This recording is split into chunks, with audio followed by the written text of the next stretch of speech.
7:45, we'll call the meeting to order. Thanks for being here for a special board meeting, January 27th, 2025. We'll start with roll call.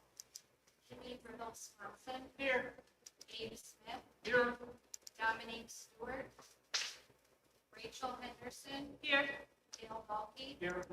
Amber Kirstein. Here. Emily Hines. Here. Michelle Dupree. Here. Angela Wolf. All right, we have a quorum. Let's stand for the pledge of allegiance. I pledge allegiance To the flag of the United States of America, and to the republic for which it stands, one nation, under God, indivisible, with liberty and justice.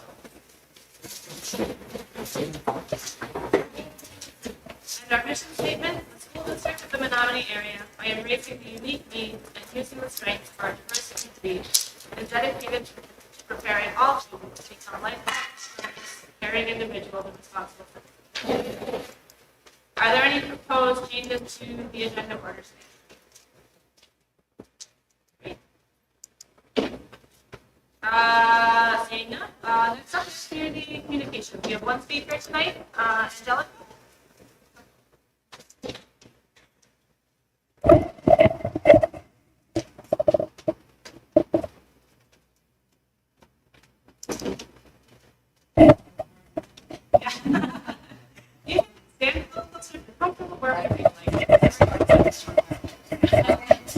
Well, I have to know that, and I am a parent, which is, we have student in the district that, have mentioned, on that is, currently on at 8, and now it became, sexual assault. So we are wondering what is the procedure for school and what is the next step that was this school had taken in order to ensure the safety of our and the safety of any other minors that are coming forward with allegations. Thank you. Yeah, and Dr. Nadowski can maybe respond quickly if you would like. Yeah, first of all, thank you for being here. We take all bullying and harassment very seriously. I would be happy to meet with you. If you haven't built the principal and taken care of, I would be happy to meet with you to go through the process, not only for that step, but also what the steps are. So I gave you my number, and I'll look forward to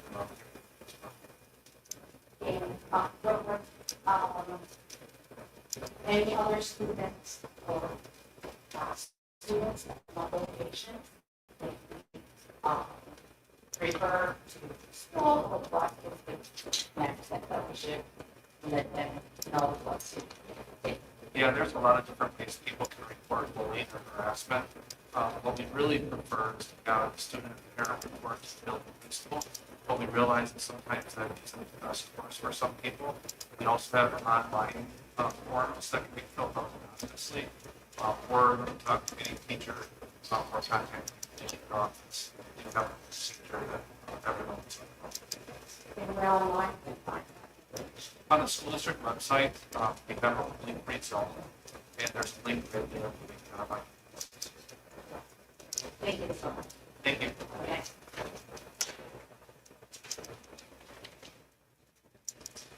All right. Next up, we have our personnel consent agenda. I'll entertain a motion to approve the personnel consent agenda. So moving in. Motion by A, by Emily. We have a couple more retirements and resignations at this time. We, like we've said over and over with these retirements, hopefully we're at the end of them because we've now reached the deadline for notification. But Jody Preston, they're retiring, school psychologist, and Heidi Carmen, first grade teacher. Again, many years of wonderful service to our students, our families, our school district, our community. We wish them well and thank them for their years of service. Are there any questions or discussion about the personnel consent agenda? Right, seeing none, let's vote.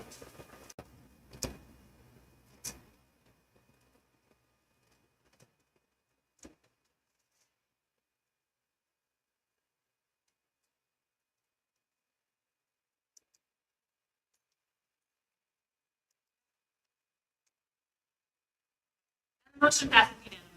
I will attempt to read the volume up. All right, on to the action agenda. Our first item is the 30-year capital improvement plan. We'll entertain a motion regarding the 30-year capital improvement plan.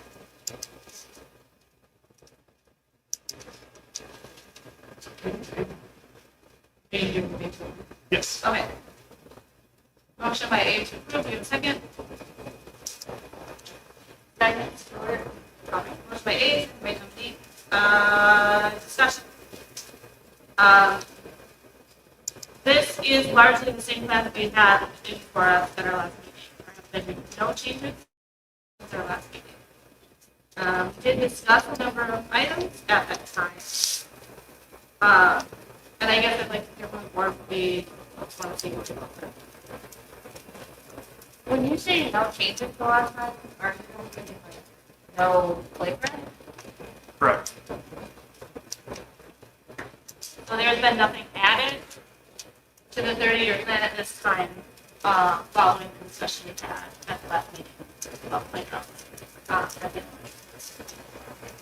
So with the playgrounds, my understanding from the last discussion was to have our director work with our elementary principals and develop a plan of short-term and long-term needs.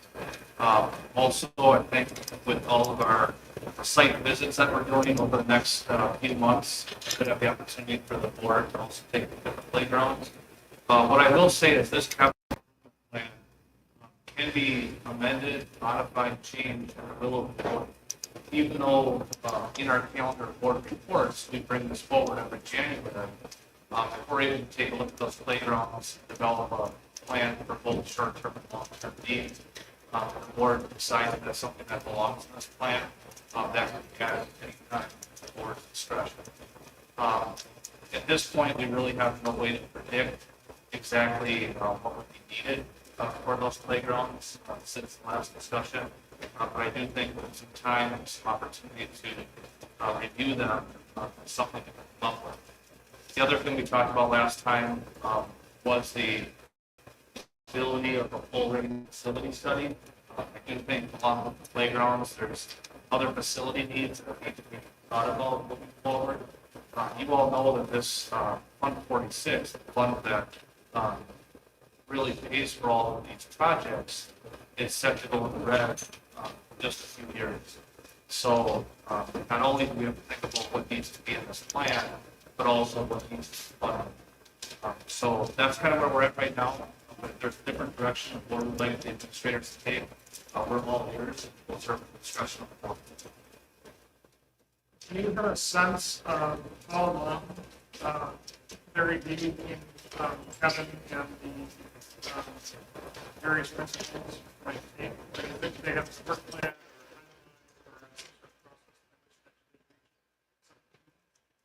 Yeah, I think an ambitious goal would be to have it done by the end of the school year. It's one thing to identify immediate needs. It's another thing to collaborate and discuss for longer plans. And also in terms of getting any kind of pricing, that's going to be a process that takes time. We do not have this in our current work plan for the year. I know we're going to be talking about the work plan in just a little bit. The board added as a work plan item. But I think by the end of the school year, certainly by the end of the fiscal year 30, a pretty reasonable expectation. I wonder also, one thing that is in the work plan is coordinating and increasing contact with PTOs. And I wonder if it's a situation where having the PTOs come in, especially there's a meeting where the principal, a PTO, some PTO members were active, and ideally Kevin, but maybe separate meetings, can discuss from their perspective what the needs are. Since this is a burden that falls on PTOs largely, they might have the best handle on what the needs are. So although I certainly value and trust our principals, I think that feedback would be appropriate, and it's already kind of that interaction is never. I think that's a perfect fit. And I think the principals working with their own PTOs, and then, the principals bringing that forward, so we can, mesh it all together. I think that was the plan. I also like that plan, and I, at our last meeting, strongly advocated for having an opportunity for the principals and the building leaders to get together with Kevin to figure out needs to happen in each school to have safe and meaningful playgrounds, right? I think that the absence of playgrounds as a line item in our 30-year plan, I think, speaks to the priorities of the district. And knowing, as we all do, that Fund 46 is not going to keep us going for very much longer, just in a few years, but I actually think it's only about 2 if we, at our current rate of contributions. We know that to do any of our capital improvement, to really get our pool fixed, to do any of this stuff, we are actually going to need to be figuring out a funding plan, whether that's an operating referendum, whether it's a capital referendum, outside investment. That is true whether or not playgrounds are listed as a line item here. I guess I'm worried that if we approve a plan that does not include them, then we're going another year saying this is not something that the board wants to put on our capital plan. Yeah. I'm fine. I feel a little bit the opposite, just because if you put it in, is it how easy is it to take something out? I mean, I'm not saying I don't think playgrounds are important, because I do, and I've spent a lot of indoor days with children and the rest of the afternoon academically, so I personally know that kids need to play. My concern is that the district's never been responsible for the upkeep of the playgrounds in the past. It would be something new. And with what we're looking at right now for budgeting, and honestly, that very last bullet on this plan really alarms me based on our current project. The project costs, we're only 2 months down until approximately 26, 27. That's a slow number.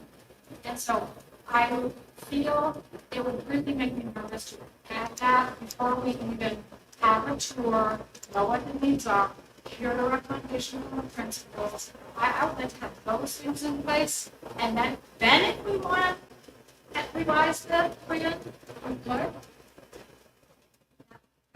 Make me Makes sense to me as well.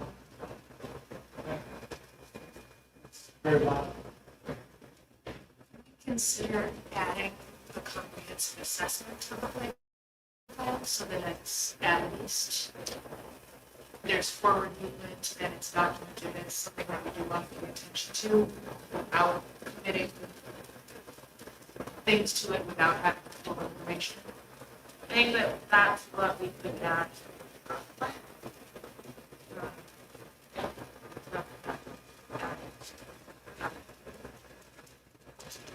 Let me see if I can summarize what I just heard. Please correct me if I'm incorrectly summarizing. So it sounds like there is widespread agreement that playgrounds are very important, that we need to study what the needs are across the district.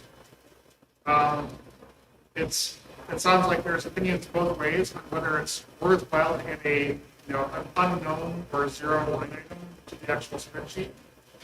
But the work to figure out what those numbers may be. Needs are.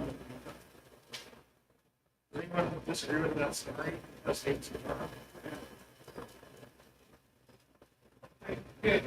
I would just add that it would also give us some time to pursue grants, donations, cooperation with the city,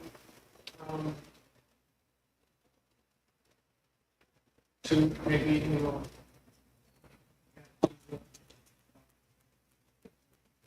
I'm speaking from the former PTO member coordinator at the Heights, and we have done recommended, and I'm part of it for 5 or 6 years with my son there, and I've got quotes so much money.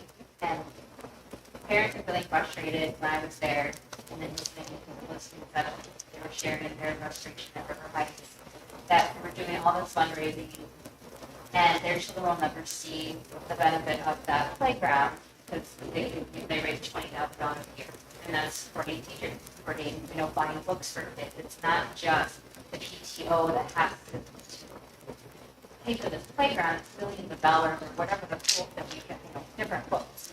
So we have gone, and again, I'm not there anymore, but people have continued to get into this. Not only parents, but teachers, the principal, and I feel like we've been trying to do all of the steps, the recommendations, and we finally have gotten to the point where we're not sure what else we can do to make sure we're making meaningful impact for the kids to utilize the playground. I mean, we even talked to the city. Is it the playground used by the city? I mean, there's funding that we looked at to try and make this happen without having district support, and it's not something that we. And I'm just speaking on behalf of the Heights. I don't know the other schools. I just don't want to see it go on a back burner. I think there needs to be a process because I think they want to hire. Say that again. I just think that I think we need to have it, but maybe not front and center, but we need to have it in your where, because to me it's important. I don't want to see playgrounds on the back burner. So is that somewhere, work in right now, or is that somewhere capital?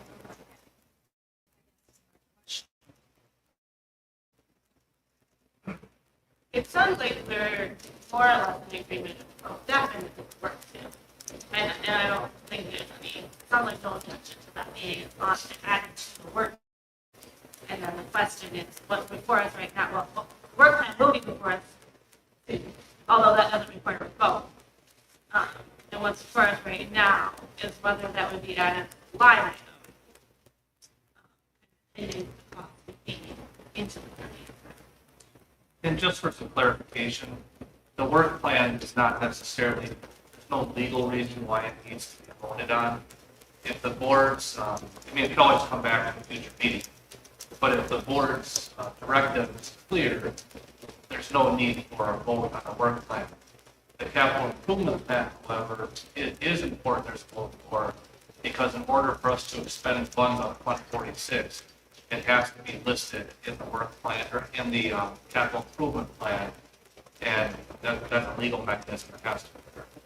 With that vote, you said we can amend this in any meeting. Yes, As long as we have the, notice of the agenda item. So, 'cause I think the concern would be, since this spreadsheet is essentially an official legal document in many ways for that fund, that if there were to come a point when, say, a project need to get, signed off on in the next month, and if hypothetically we decide as a board that it's worth the $146, that we would have to, at a meeting, decide we are choosing as a board to add to the list and instruct you and Kevin to pursue it with those funds specifically. And that would be a particular choice to be made.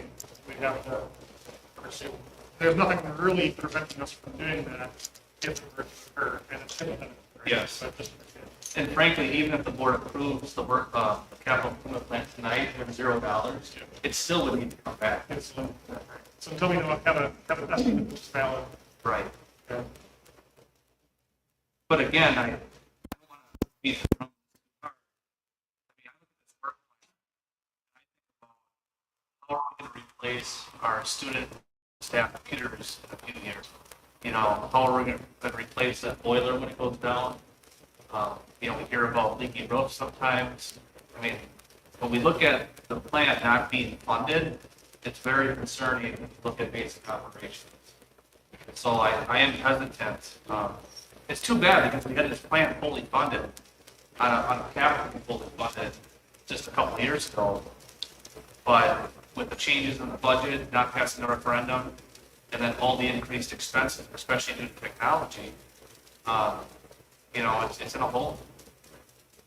The plan is in trouble whether or not we have the playgrounds. And it doesn't mean that the playgrounds are not our responsibility. Menomonie, can you say that again? Sorry. I think that the plan, it financially is kind of in trouble regardless of if we add the playground. But just because the playgrounds haven't been on the list doesn't mean they're not also our responsibility.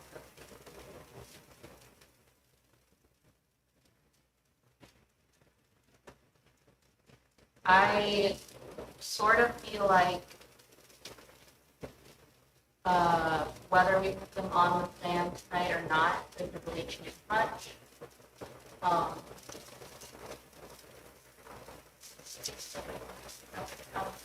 That's just what I think. Okay, so we have a motion before us to approve the plan as it exists right now.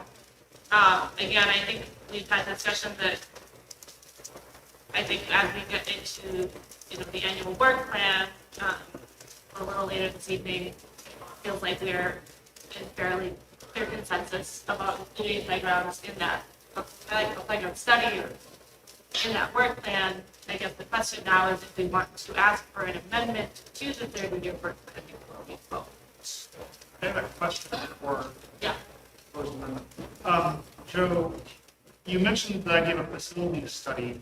Can studies of that form be part of the 146 extensions, or is it either, I think they're I think it has to be a capital expense. I'd have to double check the legal definition of capital expense.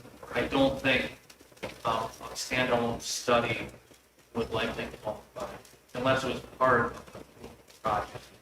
okay?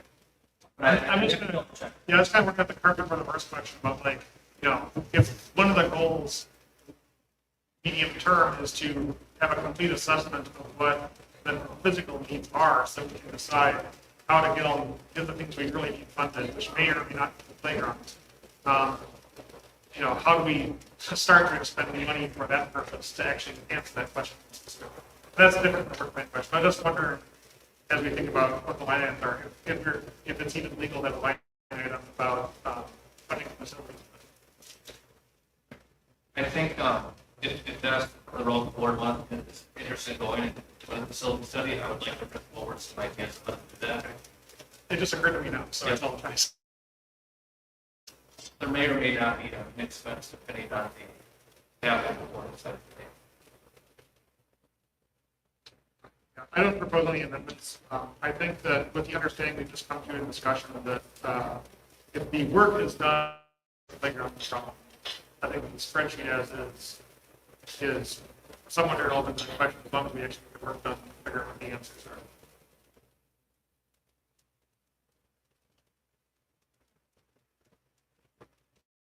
Any additional discussion before we vote? All right. Let's vote.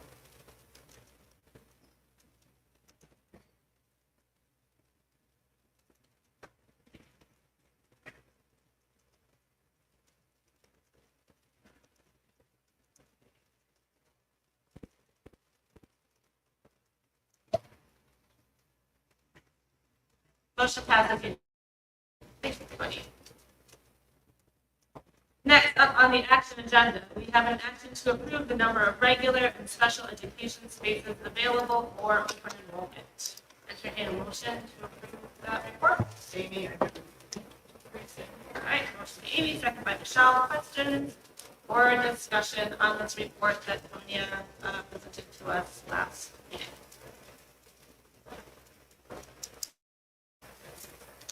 Seeing none, let's vote.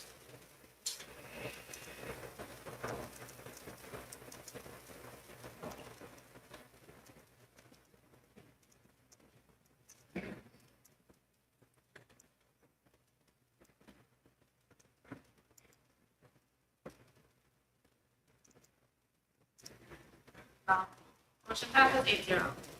Final item on our Final item on our action agenda, an action to approve the Home Sweet Menomonie program. Let's get a motion.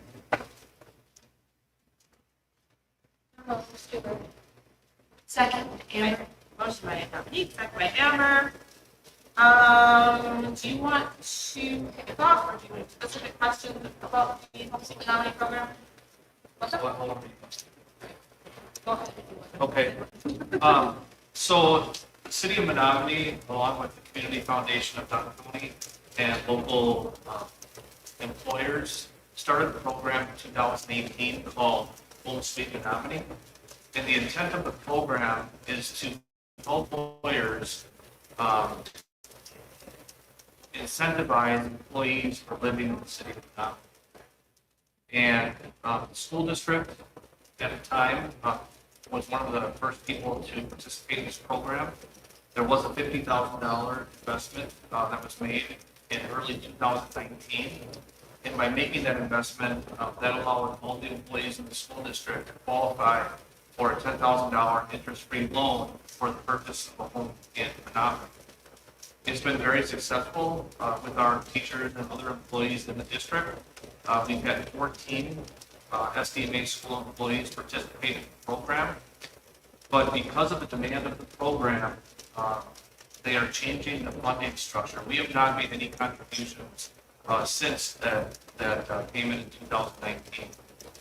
Starting in 2025, in order for employers to continue to participate in this program, there will be an annual assessment in order for employees of those employers to qualify for the program.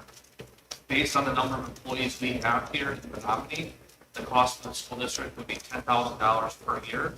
And again, that would make all of our employees eligible for a $10,000 interest-free loan for the purchase of a home in Menomonie. Certainly, budgets are tight, and this is something that I think the board needs to think about.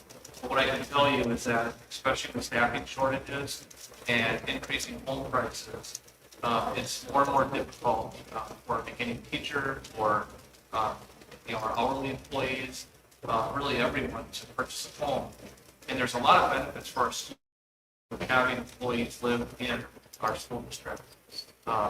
Certainly the proximity to our schools and our community is one thing, but you look at our churches, you look at our youth programs, you look at other community programs, and it's rare not to see a school district employee participating in those programs if they live in our community.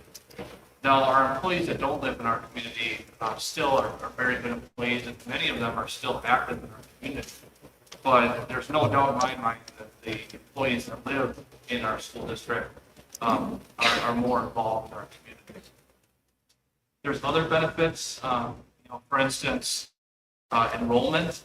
A lot of our newer teachers are at the age where they're beginning families and such, and they're having to live out of our district for issues.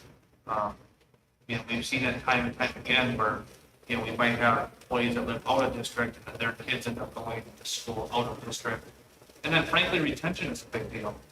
Sam does the employee studies when people leave, the exit interviews. And frankly, most of the time they're leaving for family reasons. They're leaving because they're going back to the place where they, or they're leaving because they live 1 mile away from the school that's where they live close to. Whether it be the Eau Claire area, Dalton Mountain area, whatever it might be. So I realize it's a difficult decision, but I can tell you the program has been very good for our employees. I think we probably have the most participation of any of the employers that participate, but this will not be offered to our staff unless we make the contribution.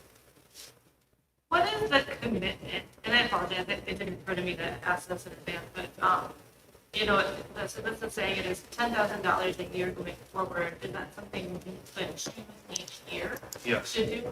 And so it's not, you could look at it as if that first payment was 5 years.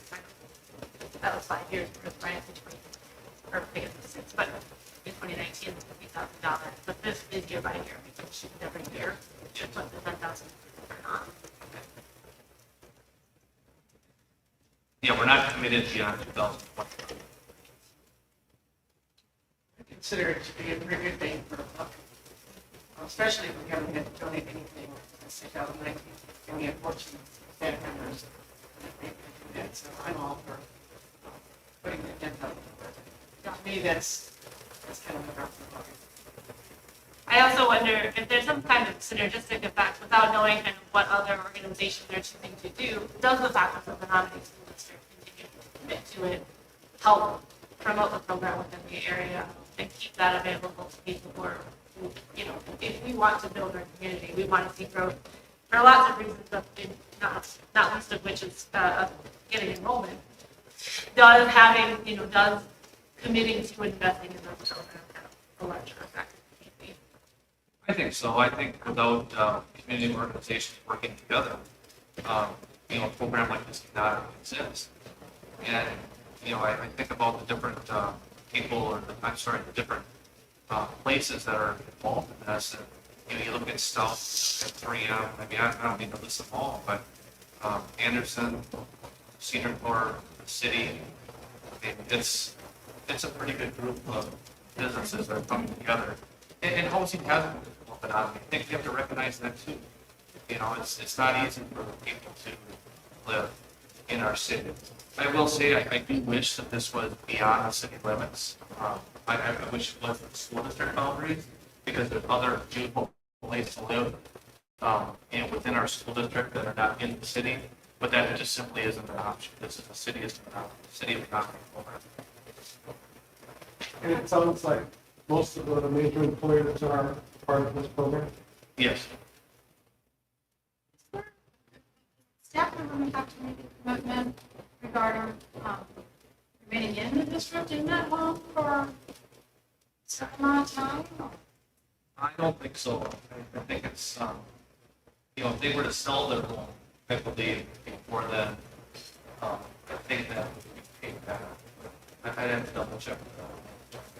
And the loans, they were still getting. Yeah, it's a loan. Oh, yeah, that's true. Yes.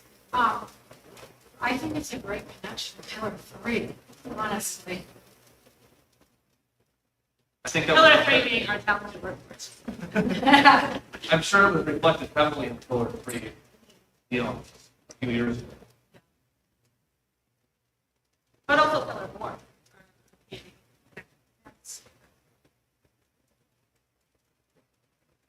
Any questions or additional discussion? Right, we vote?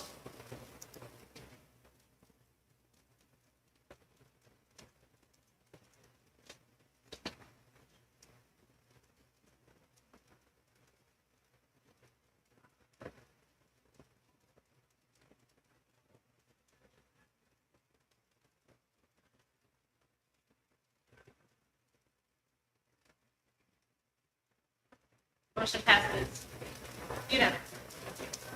I like to say it. All right, that's it for the action agenda. We are on to our discussion agenda. First up, we have student enrollment update, the second Friday in January counts. So, Tonya and Nikki, the building principals, they did all the work on this, but I just want to point out a couple things. This is just a report to the board, and you can see that Tonya included not only January this year, but also the fall count in September. You can see it took us a little bit from there, and then also the reports from the previous year as well. Tonya, do you want to explain just a little bit about the count date? Okay, so our count date, our second count date is January, the second Friday in January, this year it's January 10th. And that report was actually due last Friday, so it's a report that gets calculated, and then gets sent to TPI. We have one 4K site that was still on vacation until today, which is Stout. And that has happened, last year it didn't happen, it worked out so that we could count them. The first year when we had Stout as a partner, we contacted TPI and said, hey, they don't come back until after the report is due, how do we handle that? And they did say we have to amend our report. So we have to submit our report, knowing that we have to make an amendment to that report. So when the Stout students come back, we take attendance, and then once they all come back, because again, we have some sickness, so we'll take it a couple weeks to see if they all return back.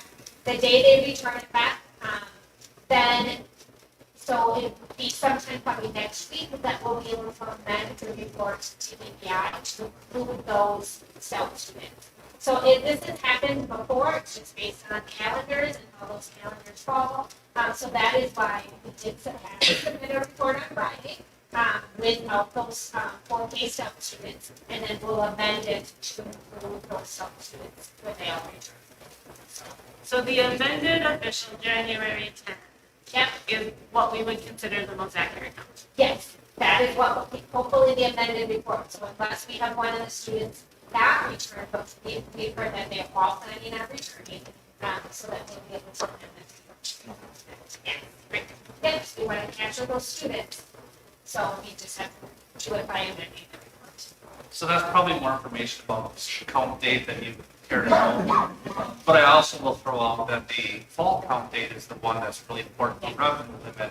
However, the winter count date is very important for state aid. So Tony and her team have done a great job. That's the count date. Any questions? Question or discussion, no. Are you able to break down, in the 4K column, since we're looking at it, I don't see the, it just says like the number. Yeah, it just has the number, we don't have it broken down by number. Okay. Not in this report, but Brian, we had a similar request, and Brian has those numbers. Do you want to share them tonight, or do you want to email them out this week? You guys want them right now? Sure. Yeah. Go ahead. Yeah, all right. It's allowed. Yeah, absolutely. It's your playground. Oh, you can playground. All right. So Head Start, we have 3 different classrooms. Currently, all 3 of those have 18 students in each of them. At Milestones Education Community, they run an AM and PM program. We have 20 and 21. River Heights, we run an AM and PM program. We have 22 and 21, and I believe 22 is lot by one. We have 23rd student in an AM. Look at that. St. Joe's, 18. UW South, that Tony was talking about, students don't come back. We're currently sitting at 18, or excuse me, 17. And then Wakanda, I think we just added a kid last week, so I don't have that student on my list here this morning. But that number should be, I think. I'm hearing if you had start with Tim, please. Yes, 3 individual classrooms of 18 each. Yep. And then we do operate under guidance as to how many teachers, assistants are in those classrooms. So there will be a certain number, there'll be an assistant in the classrooms.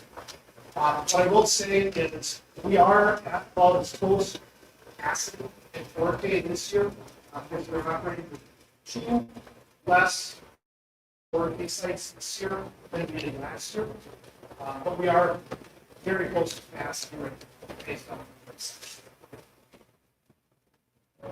It seems like there's roughly 20 or so more students, roughly, in 4K than in kindergarten.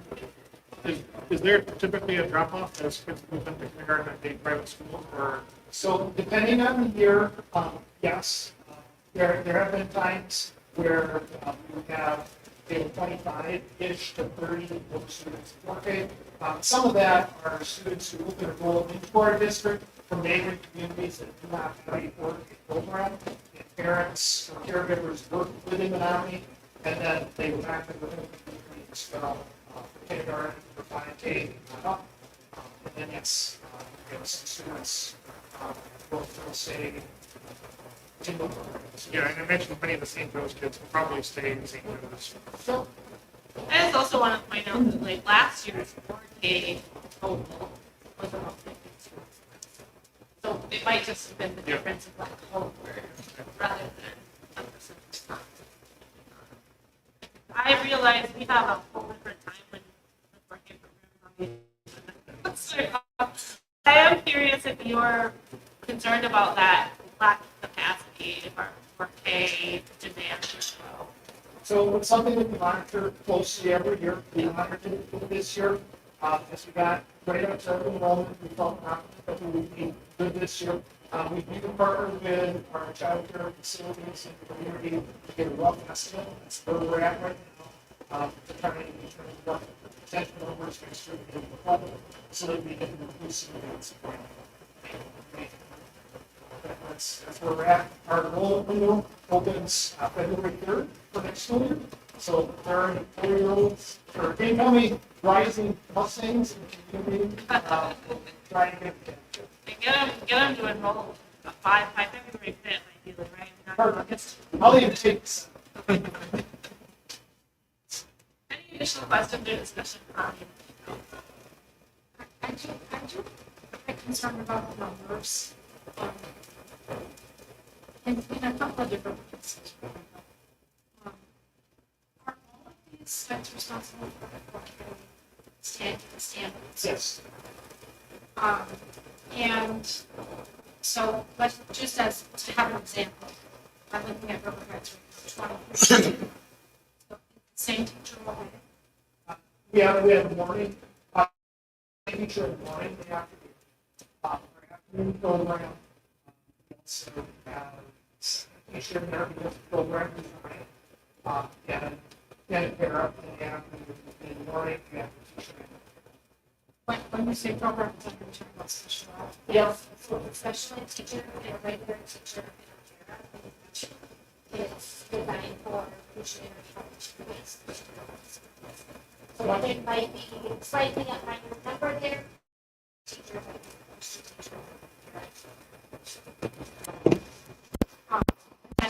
So the milestones, 2021, it's not that far off of the heights. It's the same there. So we have,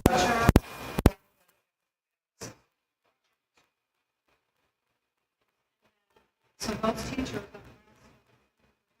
very responsible. 40 plus report cards, 40 plus parent-teacher conferences, 40 plus cost of market. I just want. It's a bunch.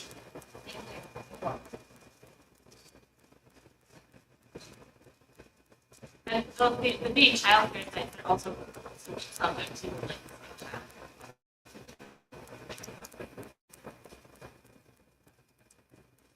Additional questions or discussion about these? All right, next up we have Ms. Stacy. We talked to us about everybody's favorite thing in Menomonie. Intro. So I do have some dental bias. Yeah. All right, I have a good voice. Not much about summer programming is changing. It's going to be a lot of the same format.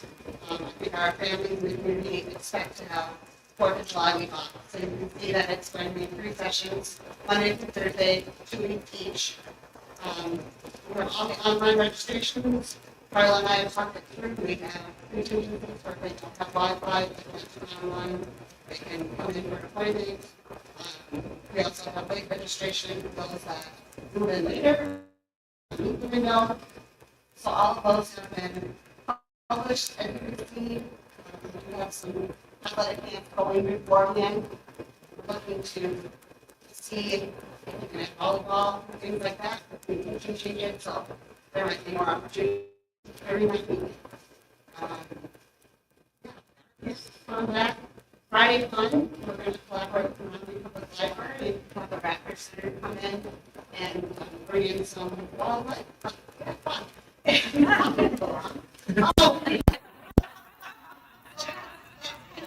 Fun collaboration and have people work. Those people are that. Then you can see that we have some partnerships going on. It is a community thing. It really is. We have a lot to offer. We just got some people around a year ago, so we'll be adding on there as well. That will bring with them again. We'll talk some opportunities for students. I think they have a well-rounded program. You can see that I already have 86 responses when I did it. It's now up to 93 responses for people that want to work summer school. So what we're doing is working, and don't have to recruit too much. And when it gets down to it, maybe we have about 5 to fill when it gets closer, and those are very specific classes like Spanish, sign language, things like that, that you really have to look for someone that needs that class. The new classes we already have staffed. We offer a whole bunch of new options it's time. With this format, they can take more classes with the 3 options. So we wanted to kind of go around reading a little bit. We have about 20 parents are really concerned with reading scores, so a lot of them do a lot of reading components. But I also got excited because we're going to be reading school team. We're trying to add that middle school contingent. So that's just for this day, teachers going to teach it, our teacher for play, and cardboard, and community searchers. I just think we're adding some really good things and looking at what we need in for grade level plans so that we can meet everybody's needs. And that's so much interesting. Yeah, that picked up right away. And she's pretty excited about it. That's going to be replacing our Party Life Princess and Prince. It's not having to roll. So we're hoping that some of those students will go on to the class. I want to thank you for your spirit, the spirit you put into this, and all of the hard work. I know the job that this is, and your attitude about it, and the aura about it, it's just phenomenal. And I want to see all these things. Yeah. Good job. And I believe that a lot of our certified staff are so happy with our staff that we're going to be talking. I'm not looking forward to it, but I'm interested to see how the community likes it. Questions about summer school? I did talk about it, and I think when we talk to people around the district, we've been sitting in some of our strategic planning listening sessions. Menomonie summer school programs get known to a shining jewel. It's so valued by parents. And students. Even if they don't know it. But it's always identified as something that's so valued by parents. Any questions about the changes this year?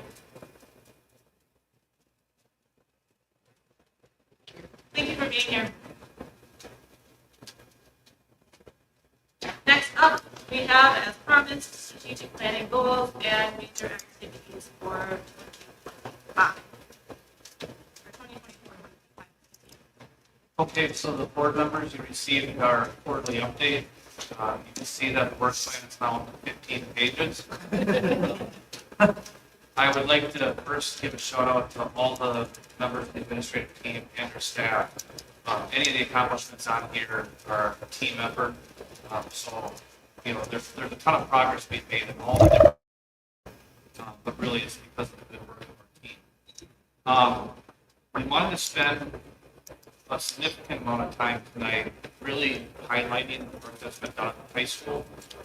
We all know there's been discussion of the school accountability. We know that we've really made some progress at the high school, and more progress continues to be made.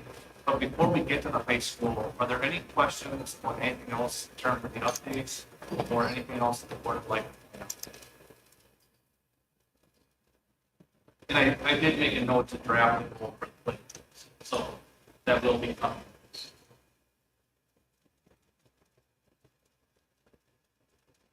Anything else before we get to high school? I guess we probably went into that with regard to the playground. Would it make sense to, after you've had a chance to draft the points, to put that on the agenda for discussion in January? I don't think we'll have it done by January. February! What is time? Yes, Come on, we'll definitely, sorry. we'll definitely share the, we'll definitely share the updated goal with them. Yeah, so maybe that's something we could have in February or March. Sure. Okay, thank you, sorry. Anyone else? Any other questions prior? And of course, thoughts later now. Okay, then, Mr. Drake, if you wouldn't mind pulling up a chair or having a seat. So like I started talking about, Mr. Drake and his team, staff, faculty at the high school have really been working hard the last several years really trying to boost student achievement, trying to boost student success. There's been a number of different initiatives, and you can see the plan in there. It's pretty robust. Also, Mr. Seguin has been meeting regularly with high school administration. And also, there's been a staff survey to, one, kind of gauge how the current improvement efforts are working, and then two, also solicit ideas for continued improvement. But with that introduction, I don't know, Brian, do you want to maybe start off, then we'll get to Casey? So, under pillar one, as Joe was talking about, the goal this year at the high school is to work with that faculty committee to review the current academic outcomes, to observe the high school level, and then to develop a plan. And while it's a bullet point this year, that work really did start last school year. Following the school report card coming out, the high school staff was provided some breakdowns as far as not only how the high school is doing, but also several similarly just our buildings from a demographic perspective that we're experiencing higher levels of success on those school accountability report cards. Recognizing that that's one measure that is comprised of lots of different pieces. So the team at the high school really did, I think, a very admirable job last school year of doing some initial research and reaching out to some of the districts, but then also working together and brainstorming with the administrative team to identify these things. As Joe said, I had the opportunity to meet with the team on a fairly regular basis. I would say we probably meet about every other month, very specific to the work that's being done, and to help follow up on some of those activities. But Casey is here tonight to talk about some of the recent things that have happened this year during the first semester. And then one of the things that Joe shared previously is district level directors and also been serving as a resource to the high school team as well, with sufficient observation to share our thoughts and just our observations of how things are going. So, Casey, if you want to. Yeah, and what I should have mentioned, if you're trying to follow along, in the work plan, under pillar one, the third black bullet point is the goal in the work plan that we're referencing. And then at the bottom of all the items under that third bullet point, the second to the last entry has the link to the MHS School Improvement Initiative summary. I'm sure you already reviewed this, but if you're trying to find it as we're talking, you can follow along. Go ahead, Casey. And sorry, I'll just say that third black bullet point is work with the faculty committee to conduct a review of current academic outcomes observed at the high school level. Okay, now. Great. Well, I just kind of highlight a few things that I think that stand out this year specifically. We made some big changes with our study hall setup and what we're doing during that time. Probably been an academic focused time. However, I think there was some room for improvement going into this year. And done a nice job of really talking with students and staff about prioritizing that as much as possible for academic focus for our students. Two additional things during that time that we've done is provide key analysis of how students are currently doing with the study hall teacher.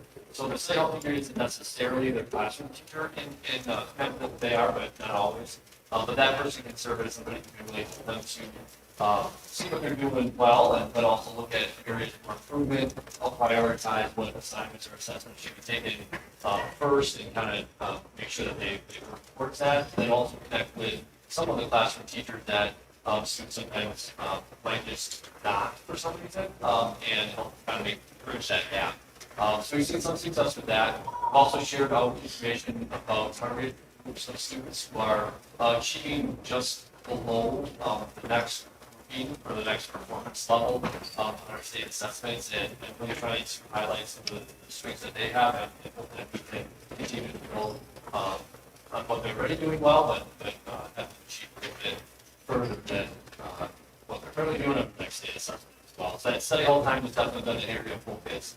The second thing would be student motivation. So not too long ago, we all introduced some important language around some of our dual credit and capstone experiences for students, which has made I would say, pretty big impact on what's happened so far. So we haven't had that second round, that next round of state assessments take place in March and April, but students have been asked a lot of questions about where I'm at with my attendance, with what do I have to get on the upcoming ACT and still be able to have access to some of these programs that we have to offer. So it definitely has impacted how kids think about that and really been a starting point for the conversation around what's going on.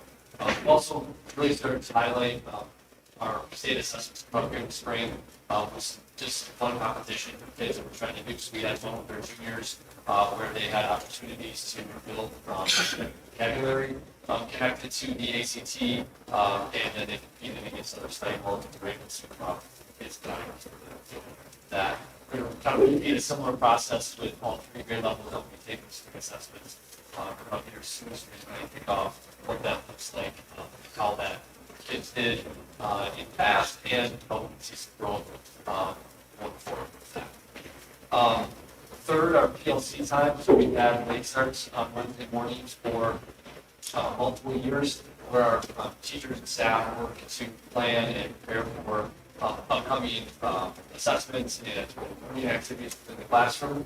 We've also taken a kind of an increased step of taking a look at our data, how kids have done on spring assessments from last year, but then also one of the sides here that we started this year administering a fall pre-ACT to our freshmen and sophomores.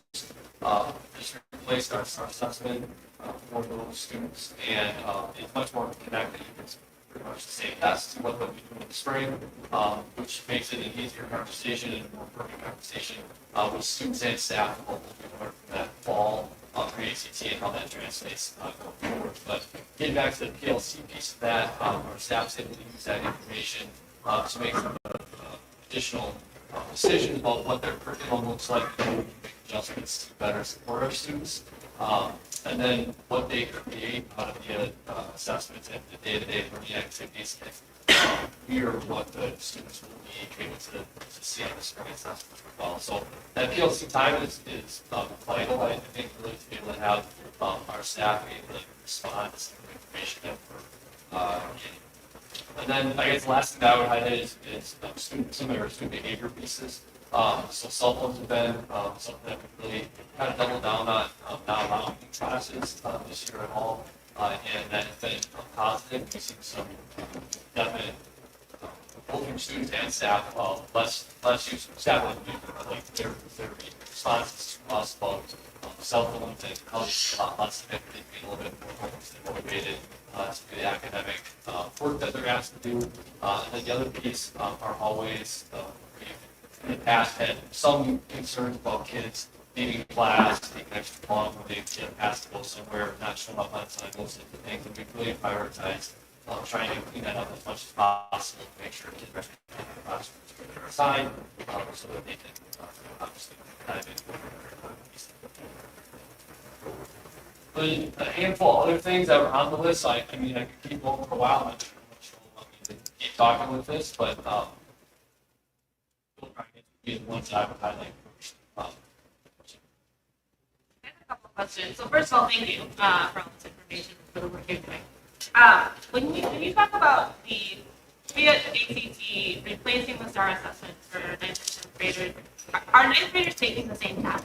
Is it exactly the same test? So in the fall for ACT, yes. Okay. The 9th and 10th graders the same test, which from a standpoint of like looking at the type of analysis afterwards, it's nice that we know that the questions are the same as both grade levels. Brian, you can correct me if I'm wrong, but when they take the spring pre-ACT, the questions would be different based on grade level. Okay, so I guess I was curious about how using that ACT for the 9th graders is like, are they learning curriculum-wise to be tested in that way? And I can speak to that a little bit. So the nice thing about the short answer is students will be in different places based off of where they are in the year on their curriculum. So it's saying that the ACT assessments from the ACT to pre-ACT will have different different rates that you would expect or targets based on the time of year the students take. So the nice thing from a PLC standpoint is staff can take a look and say, all of the things that students have experienced at this point in time as a freshman or as a sophomore, pre-ACT, there are components that they're assessed on that come before that freshman year. So based on where students are and the estimated benchmark targets that we're looking for them to hit, we can see whether or not students progress to that point. But then also from an instructional standpoint, staff are able to take a look and say, have we hit that point in our sequential curriculum scope and sequence? Yeah. So should students have had the experience to be ready to do that by this point in time? Or is this something we're not yet to, but students are doing really well with, and then what does that mean? And then take a look at that road from 1 year to the next, because that is a component of our student report card as well. And we can look back and see, particularly with our sophomores, at the beginning of the year, how do they do not only on that fall pre-ACT, but then we can do some comparisons to how they did as freshmen. Menomonie, is it adaptive? It is not. So, what Michelle asks is, it does the assessment, do the questions change based on how the students answer the questions? It is not. It's not adaptive. Yep, it's not adapted, it does not know. But the assessments that our students take at elementary, middle school with the STAR, will adjust to try and essentially match the student level as to where they are, where the pre-ACT assessment. I would like to just say, I think this report is wonderful. And back when we were discussing this, with this report cards, when we first came out, and we were all very concerned, and still are concerned, is that you see, that you're doing some things, but it's exactly the kind of report I want to see, because we talked about all of them, we want to see evidence of applaud you and your staff, and I hope you keep them. I also want to really call it that, and you may have mentioned this and I missed it, but looking at the comparable schools and looking for schools that have a similar demographics to ours, and speaking out that sort of peer-to-peer learning. Great, thanks. I have one more question, and I apologize to everyone else for dominating here, but we talk a lot about Act 20, and I'm curious, so the kids who are in 9th through 12th grade right now, for the most part, we're taught to read in our district with the previous prevailing curriculum around reading, right? And now we have this reading committed to this, what we've learned in a better way. And I am curious what kind of impact this will have and how that's progressing at the higher level, the high school level, when we're talking about kids in the expressive learning to read and be able to model. We're trying to segregate. Okay, So I'll say from a comprehensive K-12 standpoint, we did not necessarily wait for Act 20 to take a look at what we were doing comprehensively from a literacy standpoint. Starting backwards from high school, what I will say is not only our English language arts department, but our science, but our social studies department also, I would argue, probably also a very good leader at high school, and taking a look at ways to incorporate both reading and comprehension skills as well as writing on that. And taking a look at how do we adjust not only to meet needs of students just coming through the courses, but then also the work the learning lab and support for students who may have some gaps in skills. The high school will take a look at that over the last really 4 years, as we were entering into our COVID experience coming out of that statewide shutdown. We knew that there were some gaps that would be addressed, so high school spent some time taking a look at that, as did middle school, and honestly, as did but we also recognize that in January in elementary, we have some cases at upper elementary level in high school that we have students that experience shifts. So taking a look at what are some of the things that we are learning as part of our professional development at 20, and what does that look like at those other levels as well, having those conversations and seeking those opportunities for your professional development as well. I would just add to that, from a reading standpoint, high school levels, when you think about the departments, we have a lot of departments that are not, or necessarily we have a lot of departments that value all the content, knowledge, and skill that they work on, and the connections to secondary opportunities. One of the that is consistent in all of our departments is that you need to be able to be at that's one of your really kind of voices that the commonality that basically that everyone focuses on how we're communicating, how that looks like. Kind of a positive outcome. Say it's not just have our kids be even more productive. And I can see how sometimes that might be more engaging for kids if they're getting encouraged to read and reflect on that. Or something they just want to hear about. I will compliment as well, but math in your building also, a lot of people forget to think of math when we're talking about reading and comprehension and writing, but they heavily apply these skills in math classes. If you can't read and comprehend the questions, you can't answer the meaning of them. It's not Casey, I see you address attendance a little bit in your report. Can you tell me any details about where you're addressing attendance issues? Yeah, so absolutely. Attendance has been the focal point of probably the last 4 years with us, and we got back some, I would say, concerning information back for the program, so we really want to address that as much as possible. One area that we've seen multiple different patterns, I guess, done one. 2018 letter, that's the state statute, that's around families when students are not attending at a right rate. That's something that we've really increased in the past 4 years. In addition to that, our proposal decided that is the number of kids that we refer to legal services in our county for insurance referral, which then connect them with a social worker, a judge, and spend time kind of figure out what the cause of that might be outside of school and why, and how that's maintained to help as well. Usually, when students get to that point where they come in the wall, they are negatively impacted course to a point where no matter how good we get to that point of class failure, that students data how negatively for us. So that route is really to help us make sure that they're able to get we also have in-house ways that we try to see just something like I mentioned always trying to get into the classroom, trying to get down there for and then families making our own phone calls and then hope that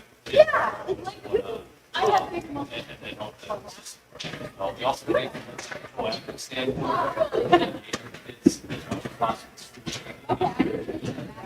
That's classroom.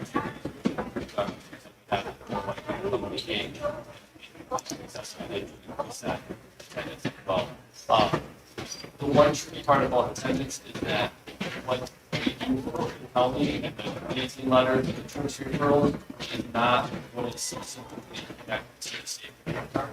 They're like systems in a sense.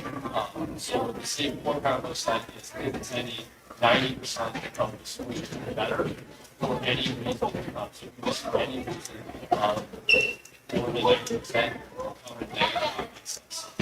There's different requirements to reach the insurance referral side of things from the so we're kind of working in two worlds and how to see that. But they have different requirements for both cases. It's just indicating our kids over the past year or so about what them and go back to some of that word language that people all having conversations with the internship with students. And so myself and Mr. Sterry met with both. We can encourage juniors with their students, talk about a variety of things. But some of the conversations were also about their attendance, which may not have been meeting the 90% rate, and how we do that, and we have to make the conference. So educating kids about what that looks like, and that you're going to take a vacation, which is great, and then you're going to take a couple days after that, but that next year. So I guess education is good, you Yeah, also encourage different rights and issues too. Driver's education. Our whole thing, we looked at a little bit of that as well. I think what that looks like, how we try to get it accurate. Have you been able to measure some improvements? We have, so it was a little bit of an improvement from last year to this year. We, every Monday morning, myself and Ms. Austin, Mr. Harmon, meet, just a regular meeting, but part of that is a standing agenda item to look at attendance. So, over the weekend, I'll hold a weekly report, and it kind of gives an update of every kid in the building, whether they're in good standing, kind of moderate risk or high risk for attendance issue from the state side. The download those really quickly, and then we can review names, about 6 that might be from one list to the next. It also gives us information about how the school is doing relative to the last year and also relative to other states. So what we're seeing right now in January of 2025 is that we are closer to the state rate than we have been in the last few years. Meaning we're doing better with whatever the right rate is at. Do you feel like that's making a difference and it's helping? But it's not so bad. I mean, one of the other pieces that we really try to is more education and information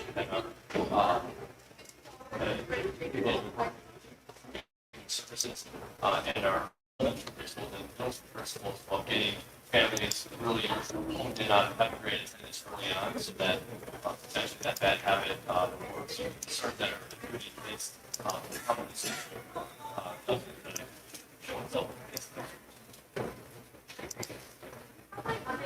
So just a couple other things to point out. I know we've talked about this quite a bit already. And I think maybe we'll bring back an additional report in terms of the staff feedback. But I'm really pleased that Casey's team have worked with the staff, got their feedback on the cell phones, on the backpack policies, on the study hall, on the PLCs. So he's gathered data and is going to use that data to help identify which things are working the best, which things might need to be reinforced. So I think that's terrific.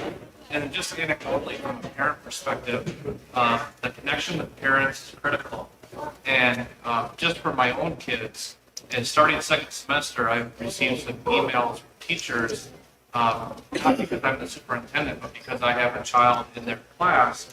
And the email included a syllabus. Also, another teacher discussed the cell phones and how he was implementing the cell phone policy.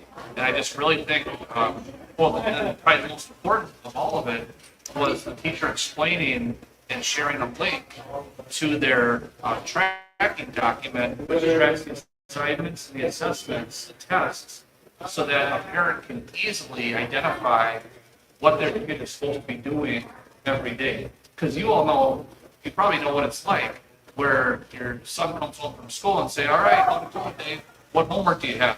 Nothing. Oh yeah, well, let's go to Mrs. Topper's link. No, you have biology to do. And you have a biology test on Friday, by the way. Giving our parents the power to be able to do that is critical. And I really see some improvement happening at the high school that way. Great job. Yeah. Thank you. There's no more, I was going to say, there's no more questions for Casey or Brian. Thanks. There was one bullet point, one pillar on our neighborhood activities. We don't obviously have to go through the rest of it, but I just want to now open it up to, if folks want to talk about any other part of the major goals and activities. I just like the idea that it changes in red, so you don't have to read the whole thing.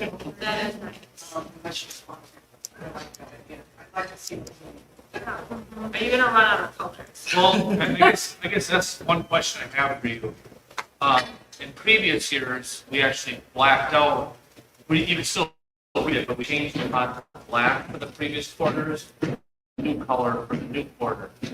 Do you care if it's tracked by quarter, or do you want just the new stuff in a different color? I like the new stuff.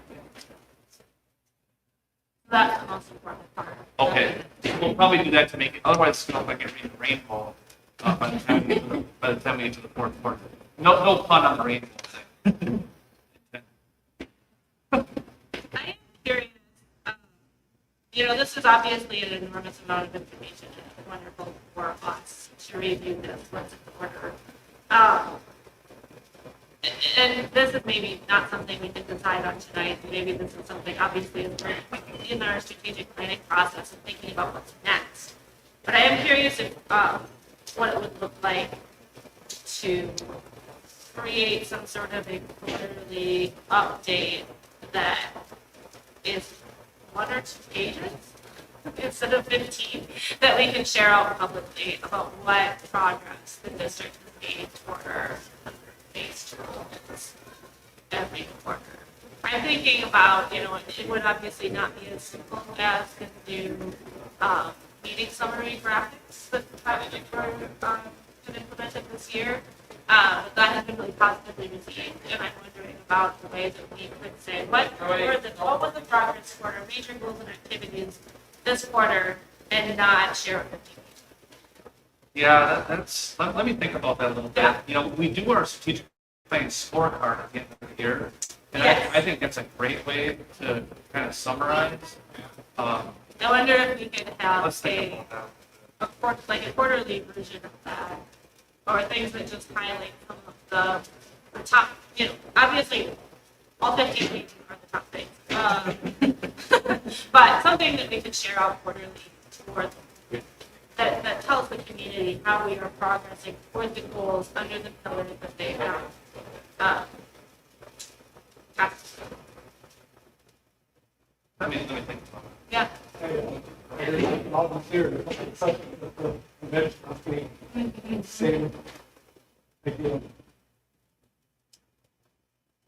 In particular, just hearing Casey about progress, basically, I don't think, that's something that the community's aware of, the report cards, and it's a concern about it. And I think there's a way to summarize, the real progress that they made, real efforts that they taken, it's taking both seriously and effectively, there's a way to express that, just simply that.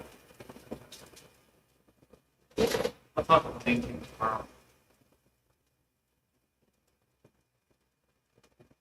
Other questions or discussion about the updates to the major goals and activities? I was going to make one note that I did take a second to watch that Parents Square video that's on I think it's called at communicating with families, community, parents. And that looks like a phenomenal resource. They don't post the costs on there, so I don't know if that looks like it.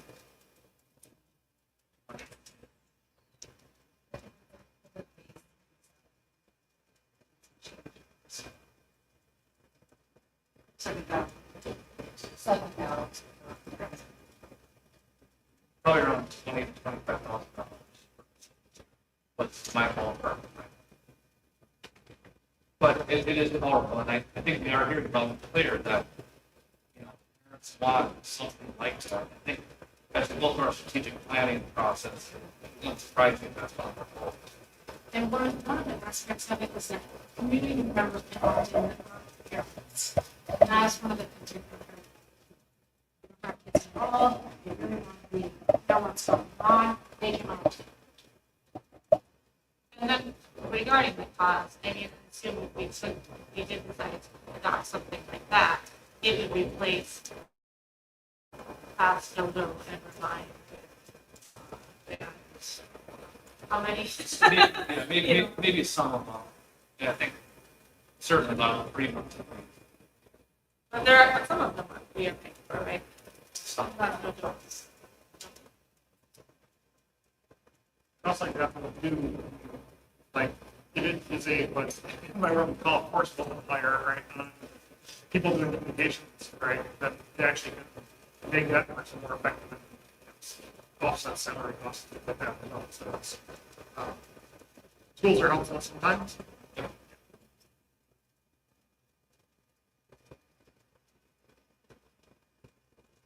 Any additional comments or discussion?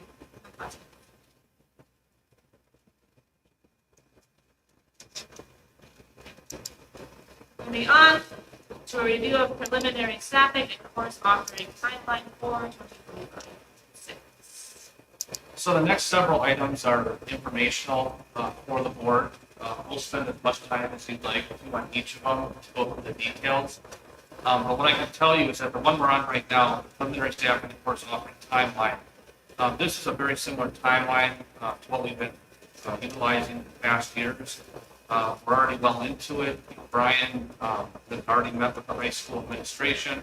The elementary principals are sectioning for next year. But this just kind of lays out what the board can expect. There's going to be some heavy lifting coming up in February and March. So it is important to know. Brian, anything particular you want to point out on this report? Something it is summarized for what we're currently doing. But it will all lead into staff and students for based on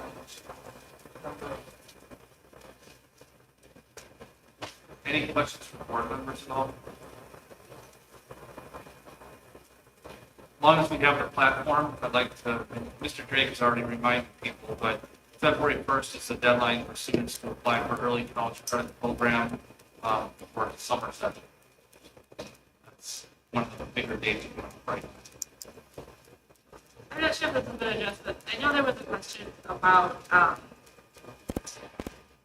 having a staffing plan. I know it's always difficult because their staffing plan is based on enrollment at the end of the school year, and then there are enrollments that trickle in through the summer.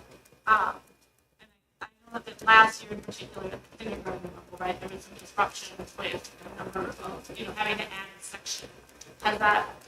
Is part of this planning for this year, is there discussion of like ways to smooth that out, or we have less disruption at the teacher level or building level? Yeah, and actually that was, a bigger disruption was the year prior. Okay. This last year, we made some decisions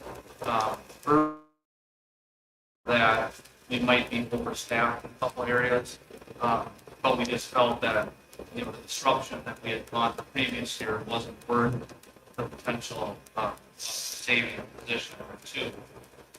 We'll have the same mindset this year, and we'll bring you all the numbers so that we can make a conscious decision on that. Because there'll be some grade levels in some buildings that are going to be on the edge between number of sections. We do have some opportunities with some of the retirements we've had to reduce sections without any kind of layoff or anything like that. Always take a really close look at those, especially with the budget situation the way it is. But we heard loud and clear the year before how important that was. Other questions or discussions about staffing and the course?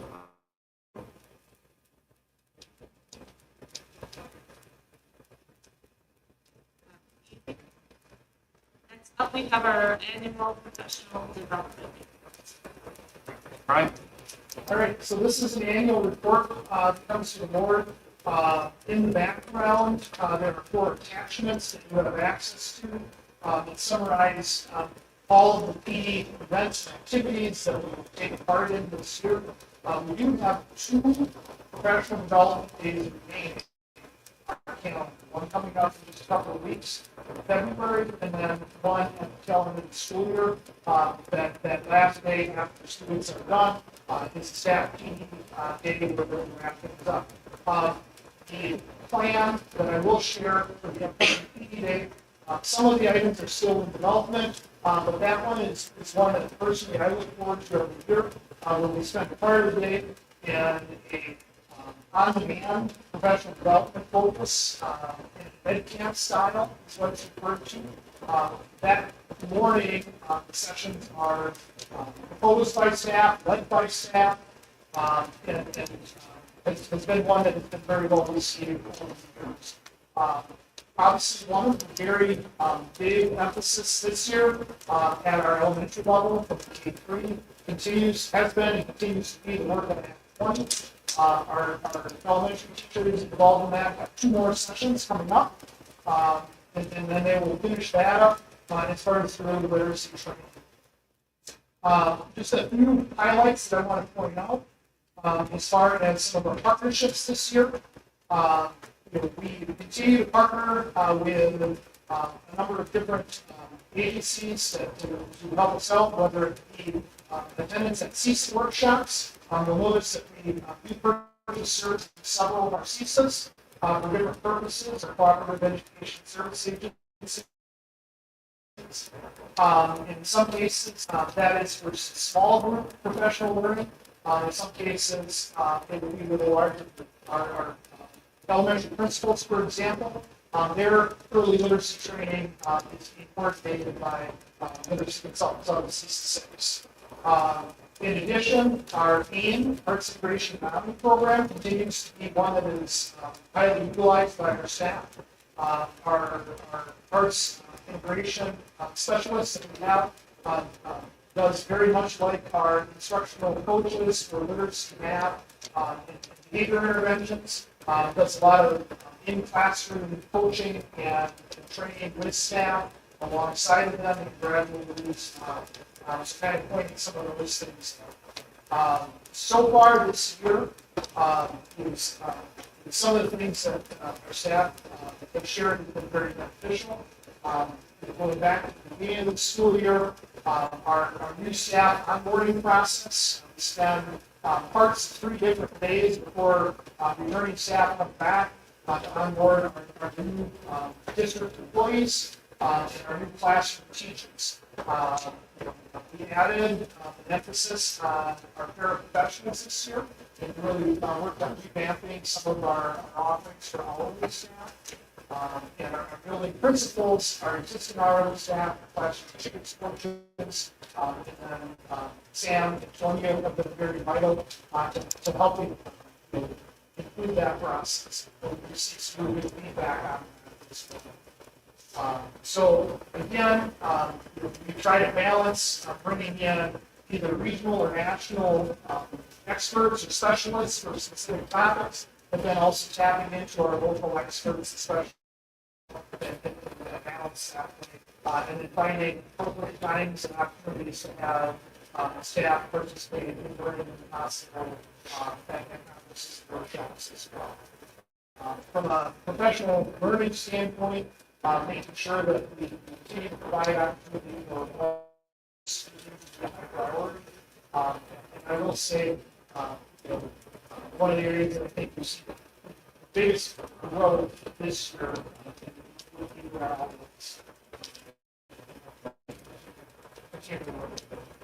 So with that, I'll open things up for questions.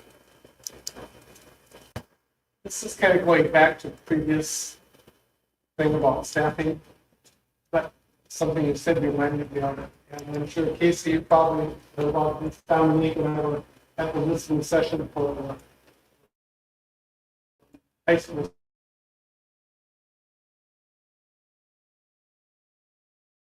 staff and one of the classes in a just throwing that out there as you're working on staffing. And you'll see that report from Brian and Joanne. I'm sure it'll be mentioned.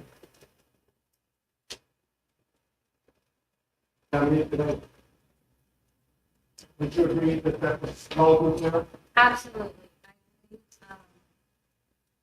it was described as moving to like 66 classes with infinite. So I think that I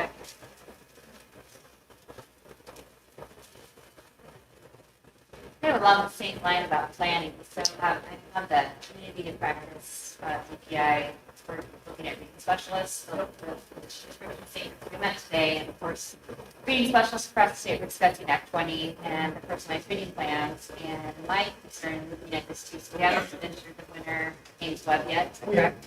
Yeah. Okay. So hearing that the personalized reading plans, depending on the district, it depends who writes the plans. So sometimes the reading specialists are in charge of that. Sometimes the best teachers are in charge of that. In terms of planning time, there are kids, like 40% of the kids need these reading plans. Some are saying 50%. So to me, I had issues with that 20, that's a whole other conversation, but on Ames Web Plus, I mean, that tool that was chosen to utilize ways of measuring, they're looking at nonsense for a kid in the first grade, and there's so much to that. I mean, and kids are missing the cutoff by like 2 words. Do you know what I mean? And so my concern in talking about planning time is how are these teachers going to create these plans if it's over 25% of the kids needing this, then who's going to help with those interventions, right? And that's where I'm like, oh. Couple of things, you know. I'm going to Yep. tell you, the team that got together to create these plans, the team that got together to help create a template for these plans, to make it so easy for teachers to create. They did a phenomenal job. In their Townsend Educator, it is a drop-down menu. You pull it up, the student's information is already listed in there. So it pulls it in there, so the teacher isn't retyping, it isn't the teacher retyping the name, the parent's name, how they scored on it, and then retyping all of these roles. And with a drop-down menu, which makes it so much easier for teachers to do that, because yes, you know, I had my same issue, you know, with Act 20 and the bits and pieces, and that's less time that teachers are spending teaching, right? And working with kids who need this.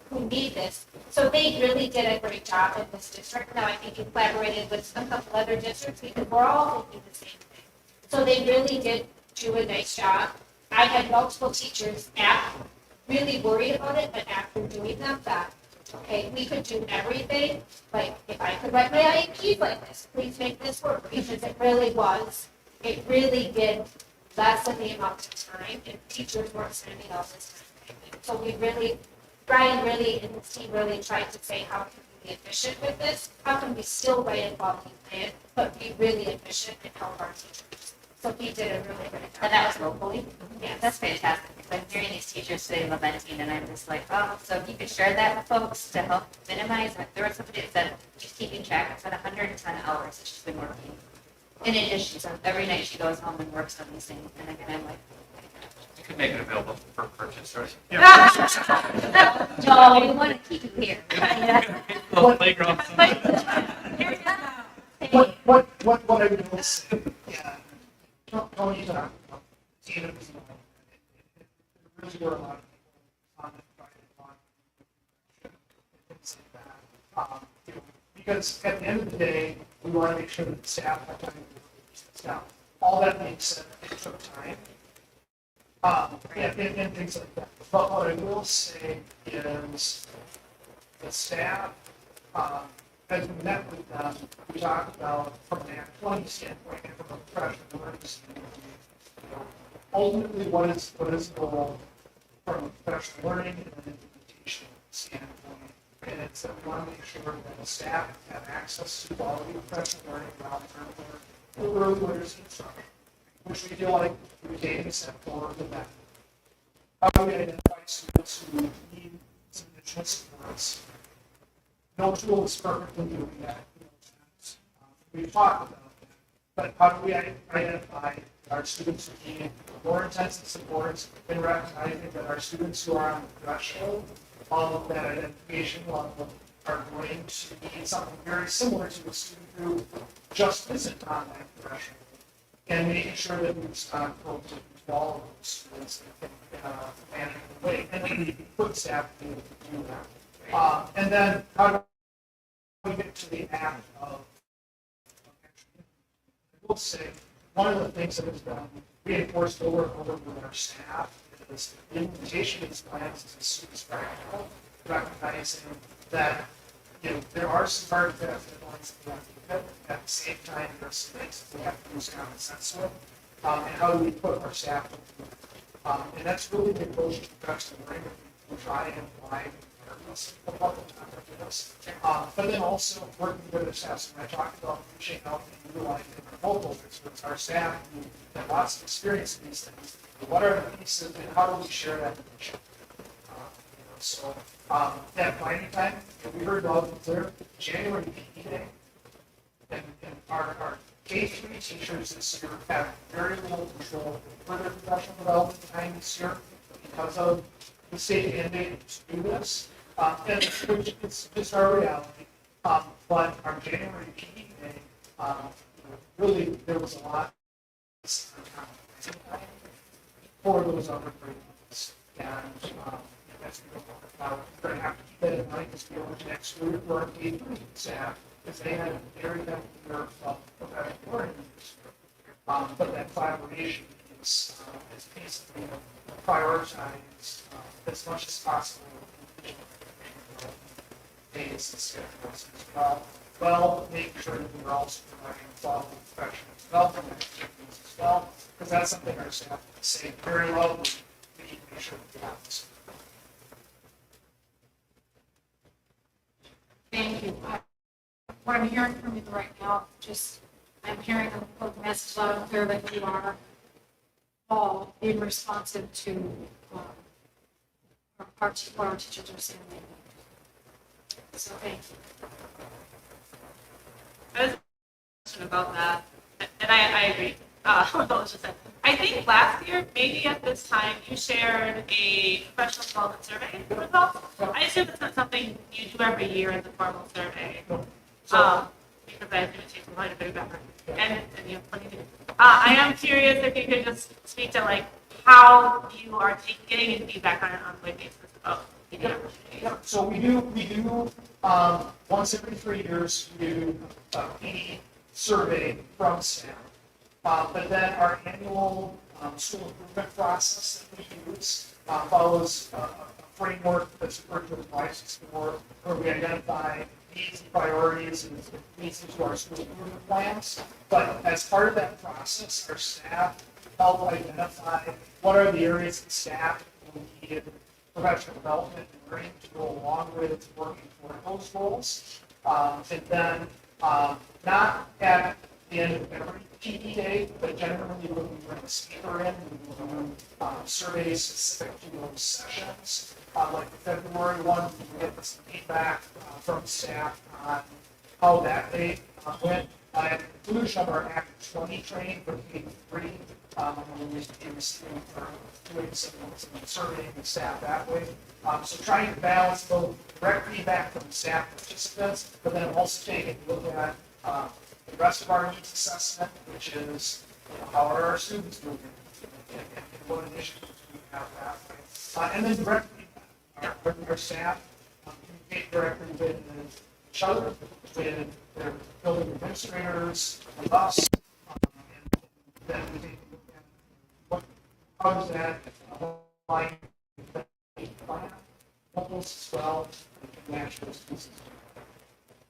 Every QIC meeting also has a sense of PD, and it does, professional development doesn't usually dominate those discussions, but there have been nuggets taken out of those QIC meetings.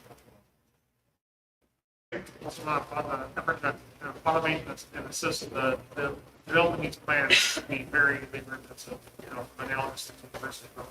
I am curious though, a plan is not just a document. Work that has to be done in the future is being promised to do. The previous incident was on staffing plan. I'm curious, as these reading, as individual reading plans, personal reading plans become real and documented and followed, if you anticipate this likely increase the needs of staffing because of the interventions necessary, the hours necessary to actually students one-on-one, and so on. Right? The documentation and training is very important, but that leads to interventions. And Brian, I'm sure wants to add into this, but I'll just say a couple things. I was actually thinking about that on the way over here, trying to think about the 146, the overall budget. It's like, okay, so how exactly did we get in this situation? Well, luckily, we are very well positioned, better than most districts, to handle things like Act 20. And I was thinking about the number of staff members that we've added for intervention, not just reading, but math as well. And, we have reading and math coaches, and we have, I was thinking about the mental health piece too, with the added counselors and social workers. But then we're talking specific about Act 20 right now, and the professional development reading. That was something that was not automatic. And most people on this boat, everyone's, I think in their first term except Amy would have been here before we had the interventionists. But that was a big deal. And, it was going to be just kind of a short-term fix, kind of a pilot model. Well, then it became, kind of standardized and then grown upon. But with that being said, that doesn't mean that, there's perfect staffing. When we look at class sizes, I know we just looked at class sizes last year. I know the board did a really good job trying to protect reasonable class sizes. If you have 35 kids and you have to do this, that's a lot different than having 25 kids. But Brian, was there anything else you wanted to add? So one of the things that we wanted to talk about the proactive approach the board is taking and allowing us to add interventions. But then, the nice thing about the structures we have in place, at all levels, we have an intervention. So delivering academic and behavioral interventions for students is not new at any of our levels. We've had a structure in place to do that and continue to grow there.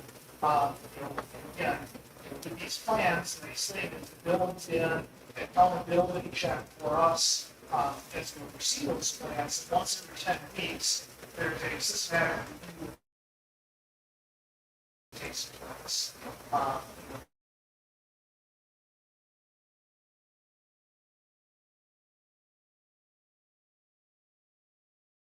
Buildings that have looked at how they utilize staff, not just for a segment of their student population, but all students as a result of these conversations. So I think in many cases, not that their staff aren't efficient in what they're doing, but I think this is helping us to review some of that and become a little more strategic. One reality is that the Act 20 training itself has been heavy lifting for our staff, but good lifting and excellent learning for them. I'm wondering if there's a plan in place for onboarding new staff. So the short answer is that's a piece that we're discussing, what that looks like logistically next year. We know what we need to do, and the nice thing is staff who participate in this training in another district, that training is transferable. So you don't have to go through it every time you do it. So it's in a neighboring district, and I'm doing our staff 2 years from now, and it. Obviously I participate in ongoing professional development, but I don't have to redo the other piece, university system, it's the process of what does that look like as you receive your certification? So it will continue to be an expectation, but it will be different as we move through this. And there are lots of different ways to do that. So again, what we need to do right now is starting our conversation with what that will look. And you can also be sure when we look at the staffing plan, and we think about the type of teacher we hope to hire, you certainly can expect some questions around Act 20 on the interview process. So in terms of the university perspective, we are having to go through addendums to ensure that our review programs have met all of the requirements, the 9 criteria in Act 20, and so we cannot graduate folks if they haven't satisfied those requirements of license. So we're hoping that we're going to be turning out graduates that are meeting all the criteria, so they wouldn't necessarily need to have these extra checklists. Thank you. I have one more question. In looking at the professional development report, one of the things you have listed as ongoing throughout the school year is attendance at identified virtual and in-person workshops, conferences, et cetera. And that's indicated as identified as DMA staff. And I'm just kind of curious if you could talk about like how folks are identified to participate in things like that. And, Yeah. So, an example, on the 31st, we got 2 staff members that we're going to CISA for, in this case, capacity relief act 1. yeah. However, what we do is staff are either identified by reaching out to the building administrator and became aware of this opportunity. Is this something that I might have the opportunity to go to? And there's conversation around what that is. Also, the ability to bring that information back and share it with colleagues in some form. So we go through and have that conversation. We are very strategic when somebody goes over to the conference. What does that look like? In some cases, we'll send the staff member out with they specifically need that training for the role that they're in. So that one is about their learning, but then also we send somebody out. Many of them will present at our February P Day that we have to their colleagues through rotational sessions. In the case of the one that's on the 31st, it's one of our literacy interventionists from the building level, and that team meets periodically throughout the year, so that individual is going to help train them on additional tools to help interventions and progress monitoring. So again, in some cases, it is based off of an identified need, and then taking a look and see, can we assemble a representative team from a specific level, and then we reach out to that grade level in that department, gauge interest. In some cases, staff will come forward, but then also through a prioritization, say, we need some people to improve the training throughout this, so they can bring it back and share. And understanding that there are obviously very specific criteria for kind of prioritizing what makes those steps. Is it accurate to say that any staff member could request to attend something, or is there? So we have been and will continue to be very strategic. And with 172 student days, I probably been more strategic on that than most. It also depends too if it's a person that we can find a substitute for. We definitely prioritize student instruction in our buildings. However, we do value and recognize the value of certain professional development opportunities. But we have invested more in our internal professional development opportunities. Definitely different than it was in the old days, a couple decades ago, where it was almost a foregone conclusion that every other year or whatever it would be that people would go do this and do that. We are very focused and strategic what we do now.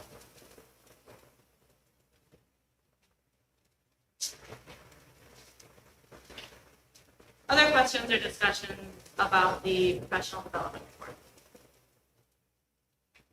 Thank you so much. Next up, review of the board and administration state education convention reports.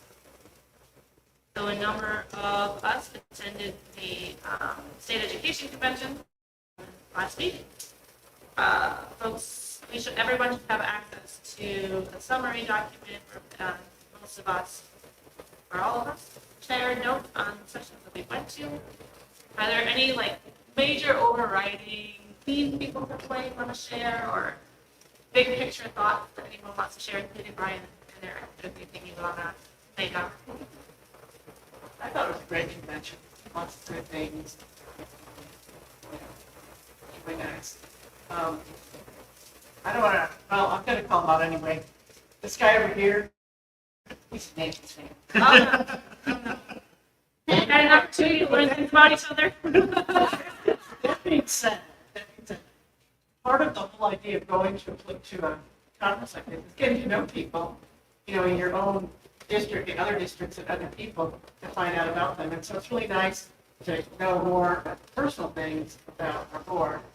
So, yeah, and so, but he gave me his reason as to why he's heartbroken for the Twins and the Brewers, so he had to go for a winning team. But I always go, as everybody knows, for my local Blue Jays, the Chicago. So. Thank you. Anything related to the convention? I want to just very And he's a good businessman. So, Okay, so, yes, we're doing. oh, I can forgive him. There are two sessions I attended that I think are worth mentioning. One was systems for students experiencing homelessness, and the other one was about reaching out to students with high absenteeism rates. I thought both those sessions were fascinating, and I think their key emphasis was on taking a very targeted, individualized approach. So when there's absenteeism, and especially students experiencing homelessness, trying to figure out what about that student's particular circumstances you can alleviate most readily and most effectively. And they were, obviously talking about systems and communication, interacting with our agencies and so on, but that individualized approach just came through very clearly as very powerful. I heard a lot of that in what Casey was saying about dealing with attendance in high school, for example. But one thing about the homelessness session, it didn't occur to me beforehand, and it was really a striking thing, is that we see in many districts across the state that free and reduced lunch numbers are going down slightly, but homelessness is going up. And so the disconnect, the apparent disconnect there, is that free and reduced lunch is based on income compared to local income. So its income may or may not be, family income may or may not be stable or even increasing, but because the housing market is getting difficult so much more quickly than that, you can have increased homelessness even while the apparent numbers of free and reduced lunch may be reducing. So there actually may be an anti-correlation across the state between those two factors. So there may be a lot of homelessness that is not being observed or reported across the entire state. And the DPI representative thought they were undercounting by roughly a factor of 2 of how many students are experiencing homelessness. So something to be aware of as we reach out to students facing all sorts of challenges.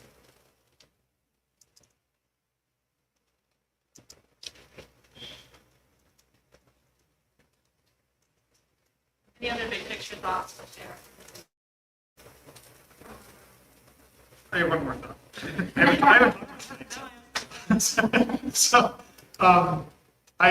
To every group I had a chance to network with or talk with, I asked what can either as individuals or as a board or as a district we can do to support the needs of the budget statewide. And one thing was said consistently is send people to the WASB Legislative Day of Action in March. I know I personally can't make it that day, but other people were discussing possibly trying to go. That was by DPI, by other districts across the state, by city legislators. We're also saying that that's a great opportunity to have some influence. And to encourage both people or groups of people from collections of districts in a region, of course, reach out to representatives, but also to attend the budget hearings when they occur, probably in March. So just that it was universally said by everyone, those are the most effective things, the day of the Capitol, reaching out personally to your legislators, but also sending people in groups to speak up consistently after those budget hearings.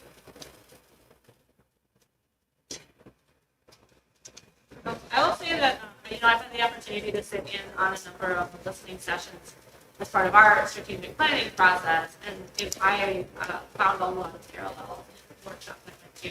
In those, we'll hear from Excel leadership soon, but not tonight, but soon. I think there's a couple of really common themes coming out, including communications.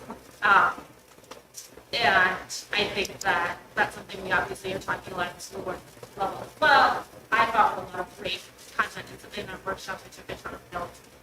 Some overarching things that I put in the document, but also some little stuff that I feel like, oh, we could do this with a couple of tweaks. And so I think I came away with really energized about ways to keep engaged.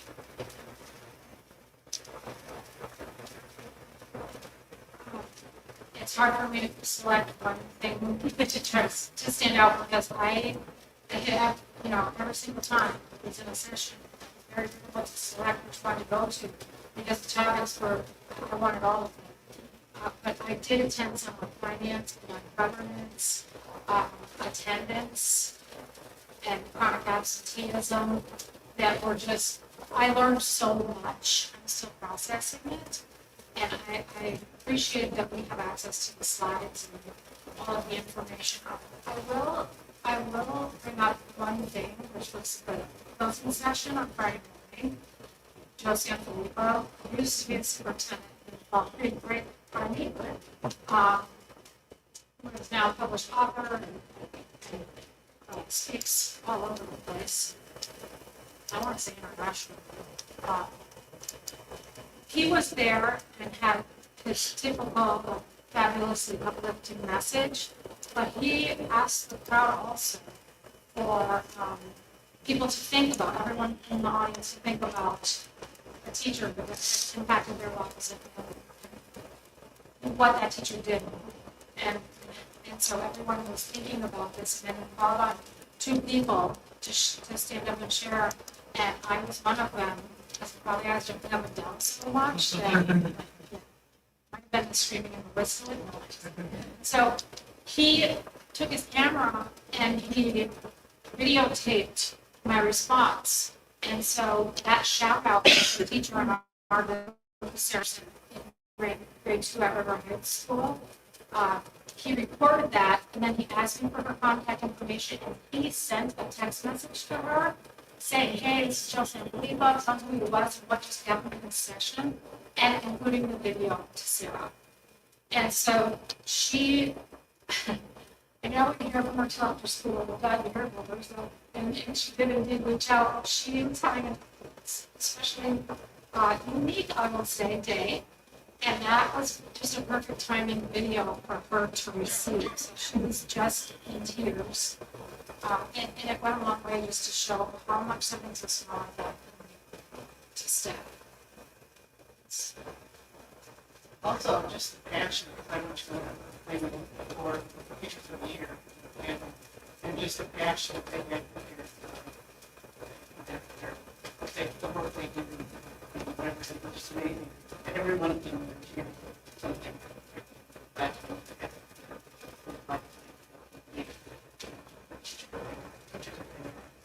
So then, Joe gave us a pretty book. Sanfilippo. 1 minute walk to work. You may have seen some of these when you because you can watch some topics, boss around and jumps around. There's a correct way to make this thing to Sarah's principle.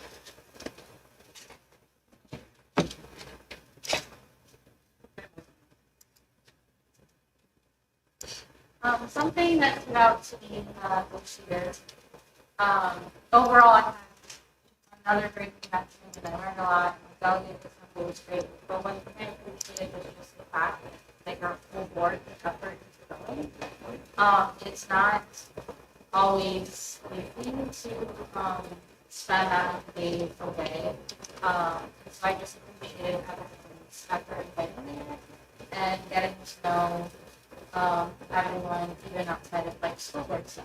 You kind of get elected and then you just jump in, and it's nice to have a chance to get to know.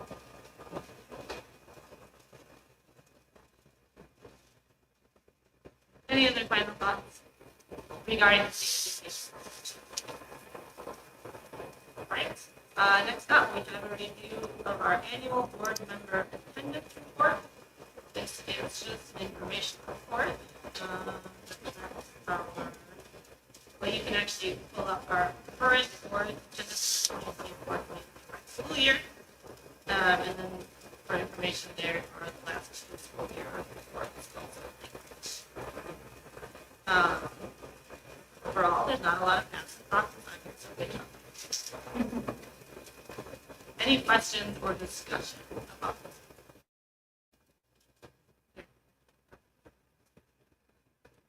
this? Pretty straightforward. All right. We are on to review extracurricular staff contract requests. Again, this is also just an informational report. Any questions or discussion about these staff contracts? Right.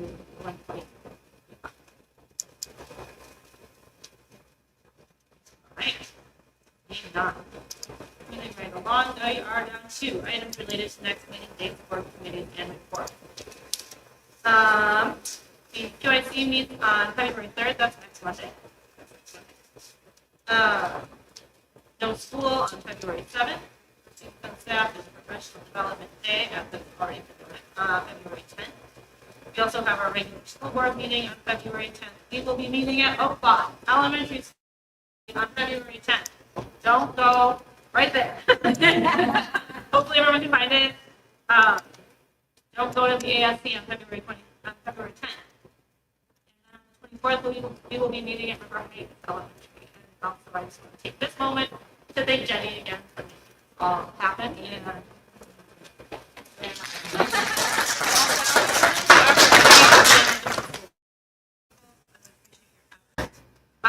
The Health and Medical Committee meeting is not on here.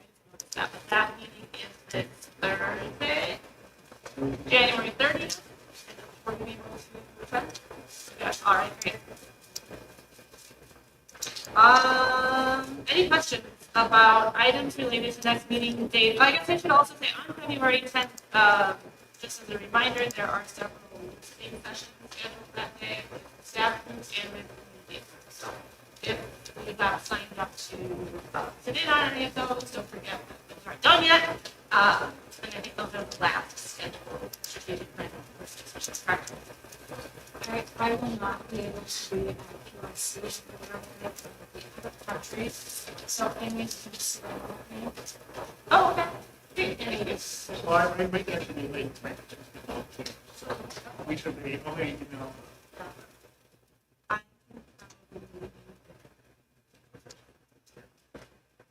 So the approximation of when the result of that. Right now. The steering committee is going to be meeting February 12th. I think we'll have more information by then.